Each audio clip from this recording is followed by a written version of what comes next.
Once again, welcome you all to Physics Vidyapeeth, the Advanced Learning Institute of Physics and Technology, and I am Anand Awasthi. Today I am going to discuss you about the energy flow in electromagnetic wave in free space.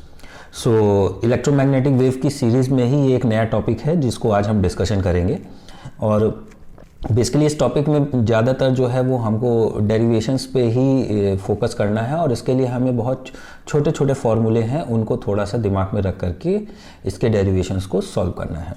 तो चलिए देखते हैं ज़रा यहाँ पर क्या होगा इसका डेरिवेशन। तो लेट्स स्टार्ट।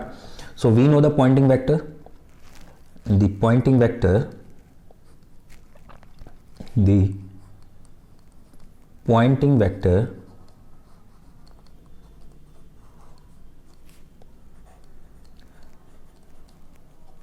पॉइंटिंग वेक्टर हमारा होता है vector S is equal to E cross H। Okay, और इस H को अब हम किसके फॉर्म में कन्वर्ट कर लेंगे? B के फॉर्म में। तो यही फॉर्मूला हमारा हो जाएगा 1/μ0 और इधर हमारा ब्रैकेट में आ जाएगा E क्रॉस B। ओके, क्योंकि B बराबर क्या होता है हमारा, इसको हमने पहले भी कई बार अपने वीडियोस में डिस्कशन किया है। B बराबर होता है म्यू H। ओके, इसको हमने ले लिया इक्वेशन नंबर फर्स्ट और इसको हमने ले लिया इक्वेशन नंबर सेकंड। ठीक है, ये इक्वेशन फर्स्ट और सेकंड आ गया।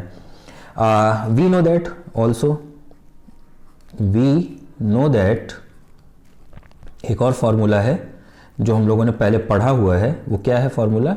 That is the B is equal to 1/c n cap cross E।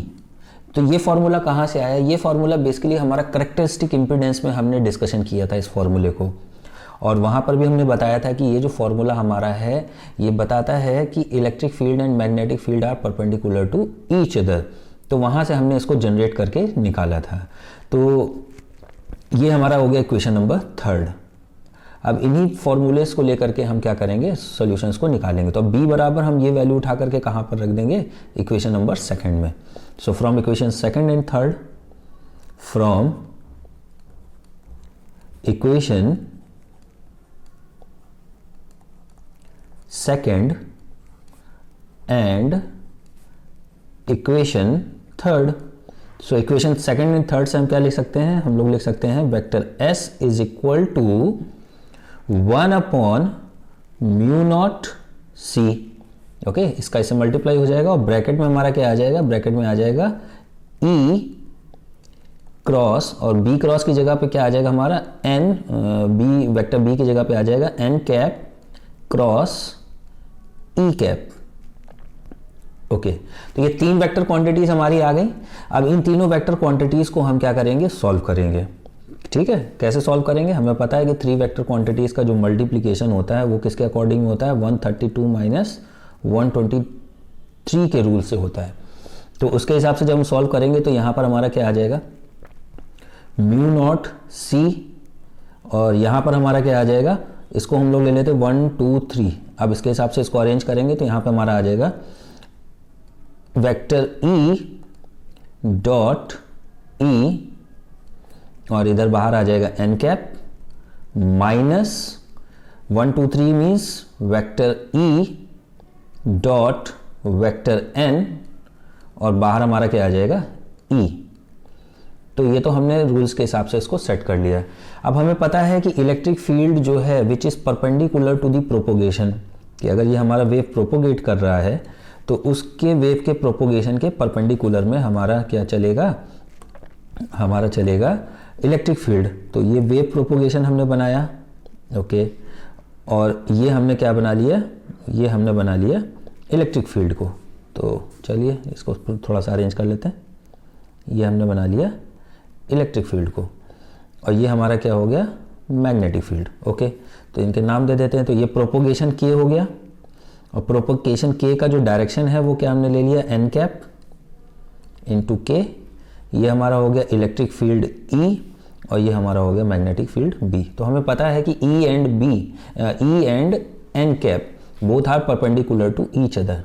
90 degree बनाएंगे तो ई डॉट एन की जो वैल्यू हो जाएगी इस कंडीशन में 0 हो जाएगी, क्योंकि वेक्टर ए डॉट बी बराबर क्या होता है, वेक्टर ए डॉट बी बराबर होता है ए बी कॉस थीटा।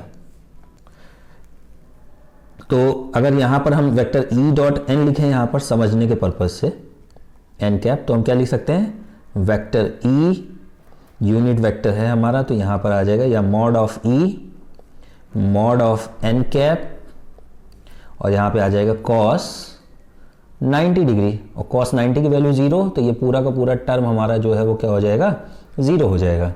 ठीक है, तो इसीलिए हमने यहाँ पर ये वाली जो वैल्यू है उसको हमने 0 रख दिया। ठीक, ओके। तो अभी ये वैल्यू हमारी 0 हो गई, तो अभी बचा क्या यहाँ पर हमारा, अब जो टर्म बचा है उसको हम लोग लिख लेते हैं यहाँ पर। तो अब हमारा जो टर्म बचा है वो आएगा हमारा vector n is equal to 1 upon mu nought C, और ई डॉट ई की वैल्यू क्या हो जाएगी, ई डॉट ई की वैल्यू हो जाएगी ई स्क्वायर। ये भी हमें पता है कि अगर सेम वेक्टर का vector A dot vector A करेंगे, उसी वेक्टर का हम सेम वेक्टर से मल्टीप्लाई करते हैं तो उसका जो वैल्यू आता है सॉल्व करने पे ए स्क्वायर आता है, क्योंकि उस कंडीशन में कॉस की वैल्यू जो थीटा की वैल्यू होती है वो हमारी क्या हो जाती है 0 डिग्री, और कॉस 0 डिग्री में वो वैल्यू 1 हमारी आती है। तो इसको हम लोग वेक्टर मेथड से सॉल्व कर लेंगे। ठीक है, ओके। तो चलिए देखते हैं अब आगे इसको। तो यहाँ पर ये वाला टर्म हमारा क्या आ जाएगा, ई स्क्वायर आ जाएगा, और इधर हमारे साथ में क्या आ जाएगा, एन कैप। ओके, तो ये आई थिंक क्लियर हो गया होगा कि ये हमारा जो फॉर्मूला है वो कहाँ से आया। अब इसी फॉर्मूले को, तो ये हमारा क्या बता रहा है, this is the energy flow in electromagnetic wave in free space, this is the energy flow energy flow in electromagnetic wave in free space, इसका फॉर्मूला बन गया। ओके, अब आते हैं यहाँ पर हम लोग इसके आगे क्या करेंगे, अब हम लोग इसके आगे निकालेंगे जो वैल्यू सॉल्व करेंगे वो सॉल्व करेंगे हम लोग एवरेज एनर्जी को। तो एवरेज एनर्जी कैसे निकालते हैं, तो एवरेज एनर्जी से पहले हम लोग यहाँ पर थोड़ा सा एक स्टेप और इसको लिख लेते हैं, एक नया फार्मूला बना करके। वो क्या है उसको देखते हैं जरा। नया फार्मूला क्या है, इसी का एक टर्म हमारा चेंज हो जाएगा, तो यहाँ पे आ जाएगा vector S is equal to 1 upon Z naught, और हमारा इधर क्या आ जाएगा ई स्क्वायर, तो ई स्क्वायर एन कैप। ये जेड नॉट क्या बता रहा है, this Z naught is known as the characteristic impedance, this Z naught is known as the characteristic impedance. ये करेक्टरिस्टिक इम्पीडेंस क्या होता है, इसको हमने अपने पिछले वीडियोस में जो बनाया है वहाँ पर हमने पूरा डिस्क्राइब किया है, तो आप वहाँ से जा कर के आप इसको पढ़ सकते हैं, characteristic impedance. So I think यहाँ तक क्लियर हो गया होगा। अब हम लोग क्या करेंगे नेक्स्ट पेज में, अब हम लोग नेक्स्ट पेज में एनर्जी को कैलकुलेट करेंगे। तो अब जब एनर्जी को कैलकुलेट करेंगे तब देखो कैसे सॉल्व करते हैं हम लोग यहाँ पर इसको। तो अब इसी टर्म को लेकर के हम लोग आगे एनर्जी में जाएंगे। तो चलिए चलते हैं ज़रा। तो now we find the average energy flow. तो एवरेज एनर्जी कितना फ्लो करेगा यहाँ पर हमारा, नाउ द एवरेज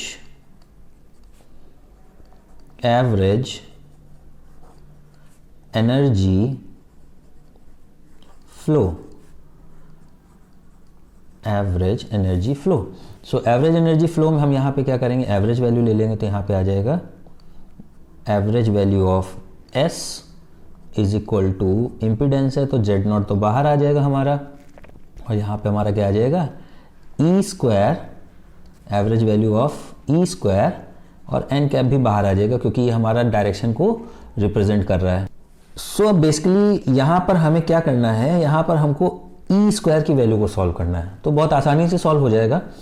इसके लिए हम क्या करेंगे, ई की वैल्यू हमें पता होनी चाहिए। तो ई बराबर क्या होता है, वी नो दैट ई बराबर होता है E nought E to the power I K dot R minus omega T, ये हमारी वैल्यू होती है। अब इसका स्क्वायर कर देते हैं यहाँ पर, तो जब इसका स्क्वायर करेंगे तो यहाँ पर हमारा क्या हो जाएगा, स्क्वायर करके एवरेज एनर्जी निकालते हैं, तो यहाँ पर हमारा आएगा ई स्क्वायर, और यहाँ पर हमारा जाएगा average value of real value, क्योंकि जब हम स्क्वायर करेंगे तो स्क्वायर करने पे हम रियल वैल्यू को लेकर के सॉल्व करते हैं एनर्जी की, इमेजिनरी वैल्यू को सॉल्व नहीं करते। तो यहाँ हो जाएगा E square E nought E to the power I K dot R minus omega T, और ये ब्रैकेट क्लोज करके हमने यहाँ पर स्क्वायर लगा दिया। ओके, अब क्या करेंगे, यहाँ पर रियल वैल्यू की बात कर रहा है, तो रियल वैल्यू में यहाँ पर ये वाला टर्म जो है वो हमारा कॉस का हो जाएगा। तो अब ई नॉट स्क्वायर तो बाहर आ जाएगा पहले तो हमारा, थोड़ा इसको एक एक स्टेप वाइज समझेंगे तो ज़्यादा समझ में आएगा, तो इसको क्लियर कर लेते हैं एक एक स्टेप वाइज। ई नॉट हमारा basically amplitude of the electric field बता रहा है, तो ई नॉट को हमने बाहर निकाल लिया, और ब्रैकेट में क्या आ जाएगा हमारा R E, real value of E I K dot R minus omega T, ये आ गया हमारा, और इसमें हमने ब्रैकेट लगा करके क्या किया, स्क्वायर को लगा दिया। अब हमें यहाँ पर इसकी रियल वैल्यू को लेना है, तो अब इसके लिए थोड़ा सा हम लोग 12th क्लास में चलते हैं और कॉम्प्लेक्स क्वांटिटीज़ की बात करते हैं। तो कॉम्प्लेक्स क्वांटिटीज़ में हमने ई की पावर आई थीटा का एक फार्मूला पढ़ा होगा, और उस ई की पावर आई थीटा का फार्मूला जो होता है वो क्या होता है, कॉस थीटा प्लस आई साइन थीटा, यानी कि इसमें दो टर्म है, एक इमेजिनरी टर्म है, कौन सा टर्म है, इमेजिनरी टर्म है, और एक कौन सा टर्म हमारा आ रहा है, रियल टर्म। तो अब हमें यहाँ पर रियल टर्म चाहिए, तो इसका मतलब हम जो ई की power I K R dot minus omega T whole of square है, तो इसका हम कौन सा टर्म लेंगे, कॉस थीटा का टर्म लेंगे, यानी कि कॉस का टर्म लेंगे, और उस कॉस के टर्म से हम इसकी रियल वैल्यू को कैलकुलेट कर लेंगे। तो इसका मतलब है कि इसको अब हम कैसे लिख सकते हैं, इसको हम लिख सकते हैं ई नॉट स्क्वायर कॉस स्क्वायर, और थीटा की जगह पे ये पूरा का पूरा एंगल आ जाएगा, अगर इसको हम थीटा ले लें तो ये पूरा का पूरा एंगल आ जाएगा हमारा के dot R minus omega T. तो ये हमने किसकी वैल्यू निकाल ली, यहाँ पर यहाँ हमने निकाल ली average value of E square. Okay, अब एनर्जी फ्लो हो गया हमारे यहाँ पर, तो इसकी वैल्यू को उठा करके हम क्या करेंगे, इस इक्वेशन में रख देंगे। ये अब इक्वेशन दी गई है, तो इसका भी कुछ नाम ले लेते हैं। पहले हमने कौन सी इक्वेशन कहाँ तक ली थी उनके नाम देखते हैं ज़रा। तो हम लोगों ने लिया था इक्वेशन फर्स्ट सेकंड थर्ड, तो इसका नाम हम लोग ले लेते हैं इक्वेशन नंबर 4। इसको हम लोग क्या देते हैं, equation number 4। So equation number 4, तो ई स्क्वायर की वैल्यू सबसे किस में रख देंगे, average value of E square की वैल्यू को उठा करके हम इक्वेशन नंबर 4 में रख देंगे। नाउ सब्स्टिट्यूट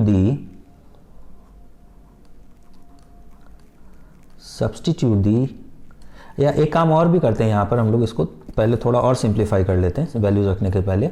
इसमें हम लोग क्या करते हैं, यहाँ पर ई नॉट को भी सॉल्व कर लेते हैं, ठीक है, और ई नॉट को सॉल्व करते हैं और देखते हैं क्या आता हमारा। तो अब ई नॉट और कॉस स्क्वायर को सॉल्व कर लेते हैं। तो अब हमारा यहाँ पर जो है फॉर वन साइकिल, किसके लिए लेंगे, one cycle.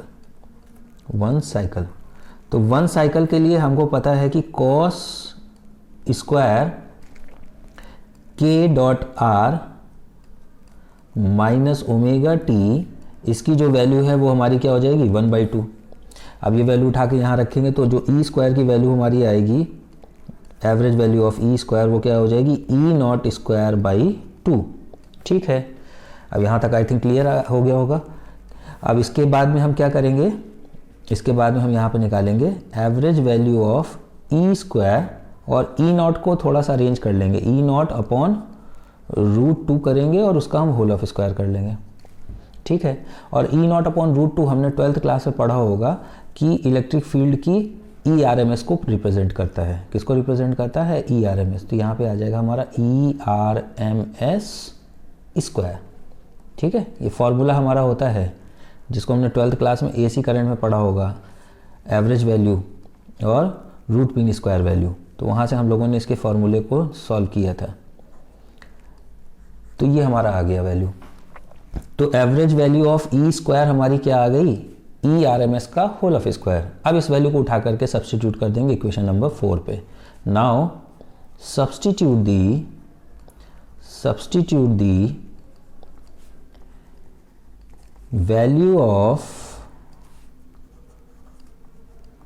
E square in equation 4।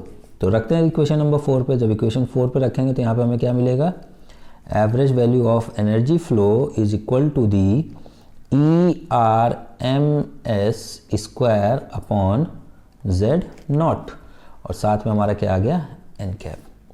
तो यहाँ पर ये हमारे दोनों फॉर्मूले निकल आए।